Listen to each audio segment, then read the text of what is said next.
Eno essula y'e19 ey'akatabo kaffe aka Bwali Butamanya, omutwe gwayo gugamba nti Nyongera Okwononeka. Essula eno ngiweerezza abamu ku bawuliriza be twatandika nabo nabo abaatweyungako ng'olugendo twakalutandika olw'akatabo kaffe aka Bwali Butamanya.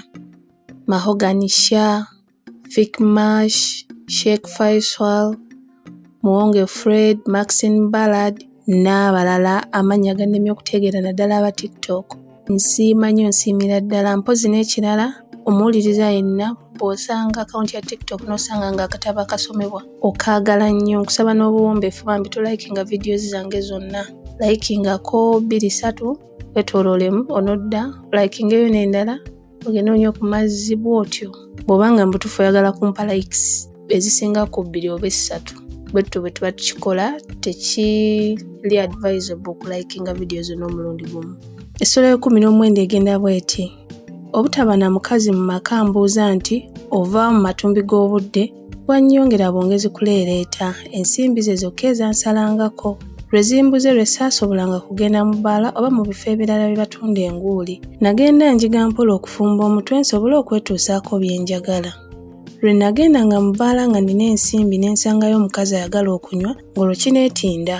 Ensawo nagifuuliranga ddala ne ngikunkumula. Bwe yabanga yayita wa bbeeyi nga muwa ensimbi zonna z'ayagala ng'okwo kwentadde n'eza takisi emulese n'emuzzaayo. Owa wansi namuwanga ensimbi ntono nga nte muwa n'enguuli n'anywa n'aggwamu akategeera.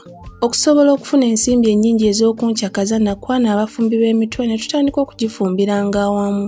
Mu bannange abo mwalimu omu Ssenkima eyali omukugu ennyo mu kufumba omutwe bye yatandika akyali mu senior secondary school. Fees ze baamuwanga okusasula mu ssomero oluusi yazikozesanga mu bintu bye birala. N'alimba bazadde be nti baazimubbirako mu kkubo oba mu ssomero.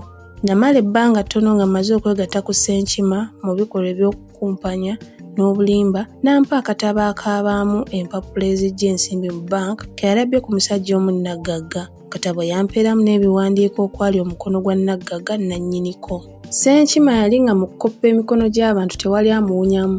Kyeyava ngamba nti bw'onooyiga ogwo ng'omaze.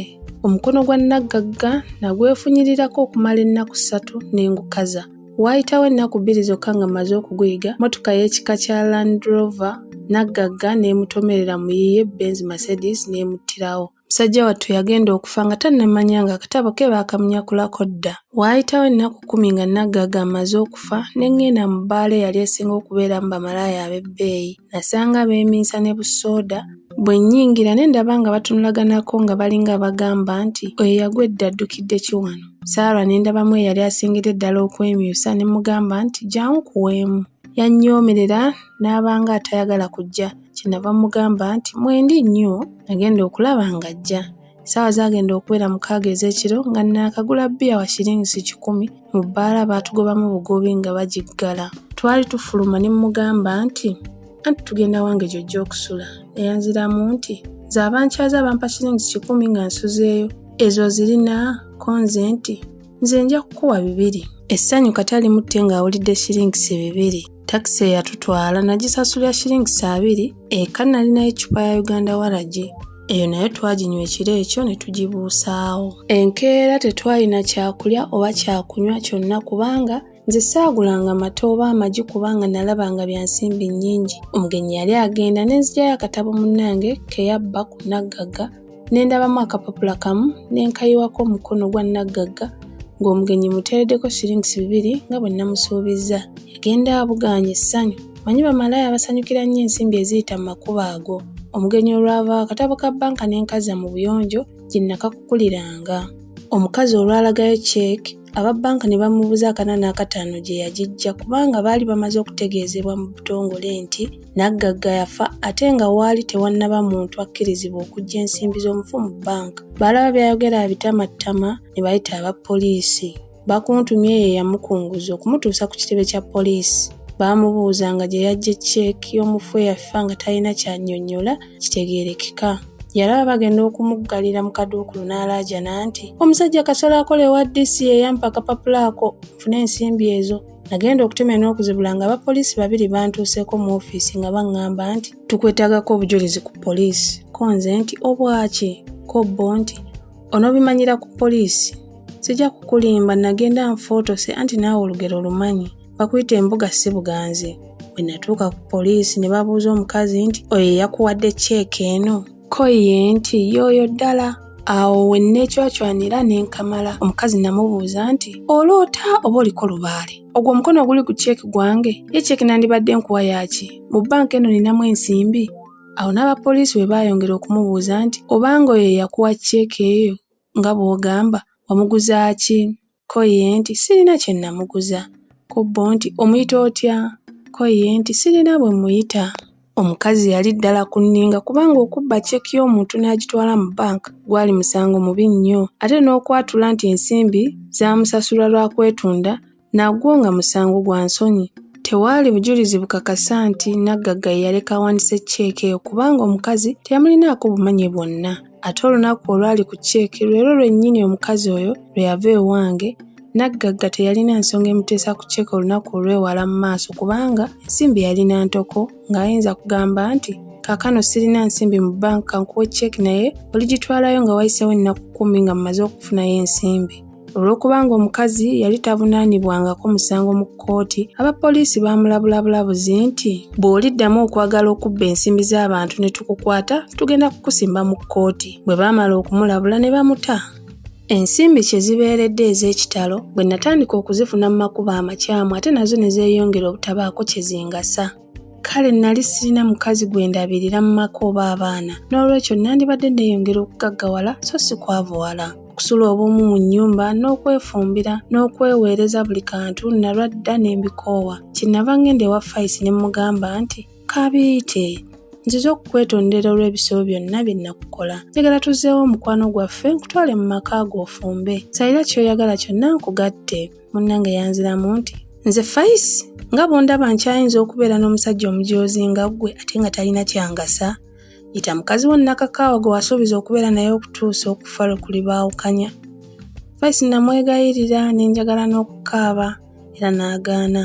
Bwe nali nva ewa Faisi nagenda ndowooza nti ekimuganya okukkiriza okudda ewange kwe kulaba nga njavuwadde.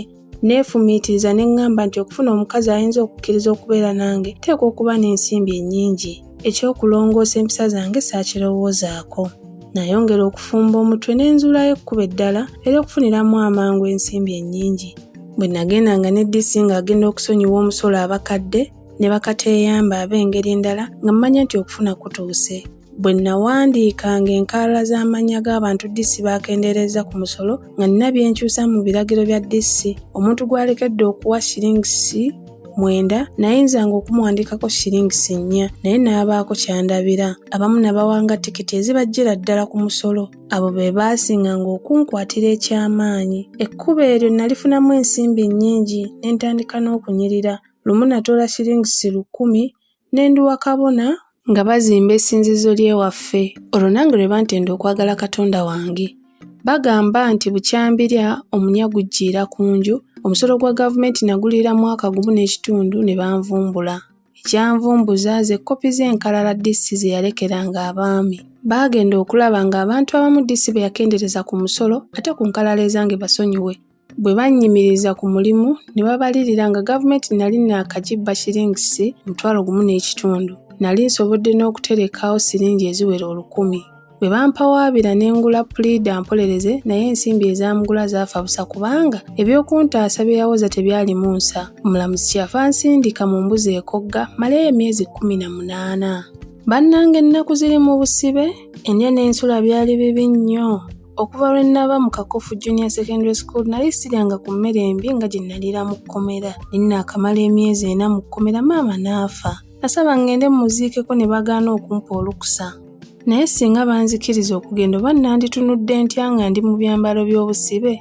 Kkomera namalayo emyezi 12 ne bannyimbula. Ab'ekinyi kyange be baapangisa mmotoka ezanzija mu kkomera. Natuukirawo omu ku bbo ayitibwa Kasimaggwa. Oyo yakuma n'ennyumba yange nga ndi mu kkomera. Ewa Kasimaggwa gye natuukira nga nvudde mu busibe era gye namala ennaku 2 ezaasooka nga ntandise okulya obutaala. Ennaku ezo 2 twazimala nga tulya era nga tunywa n'ab'ekiduula kyange. Oluvannyuma lw'ennaku 2 nagenda mu maka gange naye saasangamu kintu kyonna ekyali kiyinza okunneerabiza ku nnaku y'ekkomera. Ekikulu saalina nsimbi ziyinza kunnyamba ate nga n'amagezi ag'okuzibba ku bantu sikyagalina bulungi. Kye nakola kwe kutandika okutemanga emiti mu bibira n'emmuli mu bisagazi nga mbiguza abaagala okuzimba amayumba n'okukomera ensolo zaabwe. Nasuubulanga n'obuntu obutonotono mu butale bw'omubuulo ne mbutunda ne mbugyamu ensimbi ez'okweguliramu omwenge ne sigala. Bannanganda abanyirivu nali sikyabaasamiza kamwa okuggyako nga bo be bantandise. Namala emyezi 6 nga nvudde mu kkomera nakyeyombekedde omu ayitibwa Ndibassa n'ankwana. Yankwana lwa mwenge omungi gwe yangulira nga nsanze mu bbaala. Yangulira emirundi 2, ogwokusatu ne nvaamu ne mbaako kye mugamba naye n'akisiima. Okusooka nali mmutya nga ndowooza nti agwanira b'amanooti. Mu kiseera ekyo yali aweza emyaka 47 egy'obukulu nga nze mpeza 38. Ndibassa yali mukazi byomere, yalina amaka ag'ogamba nti ga musajja olw'ebintu ebingi ate ebirungi ebyalimu. Yalina yiika 30 omwali ennyumba ye. We yankwanira ng'alina ente 14, embuzi 20. Ebintu ebisinga obungi kitaawe ye yabimuwa ng'amaze okufumbirwa. Ewabba yamalayo emyaka 6 n'anubayo. Yanuba kitaawe kyajja afe. Olwanoba n'atandika okwekolera amaka ago mwe yampasiza oba mwe yanfunira. Okuva ewange okutuuka ewe waaliwo mayiro 2 zokka. Omukwano gwaffe kye gwavanga guntambuza sserebu nga gwakatandika. Ndibassa yali mukazi mukakaalukanyi nnyo. We namukwanira nedda ye we yankwanira ng'alima kasooli, omuwemba, obutungulu, ebijanjaalo ate ng'asoggola n'enguuli. Ebyo byonna byamuviirangamu ensimbi nnyingi ate nga ku ezo kwagatta ze yasooloozanga mu busuulu mu ttaka lye. Awaka alinawo abapakasi 4 abaakolanga mu nnimiro ze era nga be bakola n'emirimu gye egy'awaka emirala. Omukwano gwaffe bwe gwamala okukala Ndibassa n'aŋŋamba nti kasolo nkubuulire nkwagala ng'akageregere era abasajja bonna mbamaze sigazza gwe wekka. Buli kiseera njagala mbe nga nkulabako ate saagala osule enjala oba omala olunaku nga tonywedde ku caayi alimu mata. Saagala otambulenga kiro si kulwa ng'ogwa mu bantu ababi ne bakunzitira oba ne bakulumya mu ngeri endala yonna. Mpulira nga buli kibi kyonna ekikutuukako kiba kituuse ku nze. Muno sirinaamu musajja, kale lwaki tojja n'obeera wano? Lwaki weerabye ennaku nga ndi wano? Ewuwo tunaagendangayo kulaba bwe wafaanana. Ndibassa yalina akalimi ng'ogamba nti omuzigo yakasiigako nsala ennamba. Yagenda okuŋŋamba okubeera ffembi mu maka ge nga twakagalanira emyezi 4. Mu bbanga eryo yali angulidde essaati 3, empale 2 n'ekkooti emu enzirugavu. Omusolo gw'abafunampola gwe nasooka okugerekerwa nga nvudde mu kkomera nagwo yali amaze okugumpeerera. Ogwo nno gwali gwa shillings 60. Newankubadde saasobola kwanukula kaati nti nzikiriza okuva ewange, nali mpulira nga mbuguumiridde okumanya nga nzija kuddamu okuba n'abampita omwami ate nga nnyinza n'okubatuma okunjoleza essaati yange ne bagyoza. Okufuna abanfumbira amazzi ag'okunaaba buli lunaku nakyo nakiraba nga kijja kunfuula wa kitiibwa kyange ekyokuba omutaka wakka ab'ekika kye banzijako nga nsibiddwa mu kkomera ne bakiwa omuntu omulala. Ewa Ndibassa nagendayo ne manvuuli yange n'ettaala yange ey'omukono n'emigogo gy'engatta 2 ne suutikeesi enkadde nnyo omwali obugoye bwange obukadde. Tolabanga kibi ng'okwavuwala ate n'owuula. Nze Ndibassa yanfuna lwakuba mwavu anti nga sirina mukazi. Singa nalina omukazi sandikiriza kuntwalira ddala. Obufumbo bw'omukazi baabwogerako dda nti okufumbirwa si kunaanya. Olw'ebizibu ebitali bimu abakazi bye basanga mu malya gaabwe, ebizibu abasajja abafumbirwa abakazi bye basanga, ab'edda tebaabyogerako kubanga edda abakazi tebaawasanga basajja. Nze kyenva njagala okukubuulira ebizibu bye nasanga ewa Ndibassa. Okusooka, abasajja abajjangayo okunywa omwenge tebampanga kitiibwa. Lumu nawulira n'omu ng'agamba banne nti muka Ndibassa bw'atulabye n'afuluma. Eyayogera ebyo yali alowooza nti simuwulidde. Sajja bannange bwe bajjanga awaka nga sikala, nateranga kutuula mu nsonda ya nnyumba mu kazikiza n'ensirikira eyo. Saabanga na bingi bye njogera n'abantu abaabanga bazze awaka anti nga mpulira ensonyi olw'okuwasibwa omukazi. Abakazi natyanga n'okubatunuulira nga ndowooza nti Ndibassa bw'andaba nga mbasimbye amaaso ayinza okuntegeera nti njagala kubakwana ate nali mmanyi nga nabo bwe bandaba bannyooma. Ndibasa yantumanga emirimu mingi mu maka ge gamba nga gino okwanika emmwanyi n'okuzaanula ate n'okuzipakira mu nsawo nga zikaze, okumunoonyeza omuwemba n'abaguzi b'enguuli, okumugulira ennyama n'ebyennyanja. Yalina embizzi awaka ng'ezo nazo oluusi nze nziwa emmere. Waaliwo Ndibasa lwe yakyalanga nga tandaze n'akomawo ku ssaawa nga 3 oba 4 ez'ekiro. Oluusi yaddiranga mu mmotoka abamulese ne bamussa mu luggya bwe namubuuzanga nti baani abo abakuleese, ng'ayinza okunziramu nti abo tobalinaako nsonga, lwaki oyagala okubamanya? Ndibasa yali mukambwe nnyo nga bw'ayomba akunkumula n'ennyenje mu nnyumba. Lumu yampa shillings 9 ngende ku kkubo nninde abatunzi b'ebyennyanja nguleyo engege 6 oba ssemutundu ensava.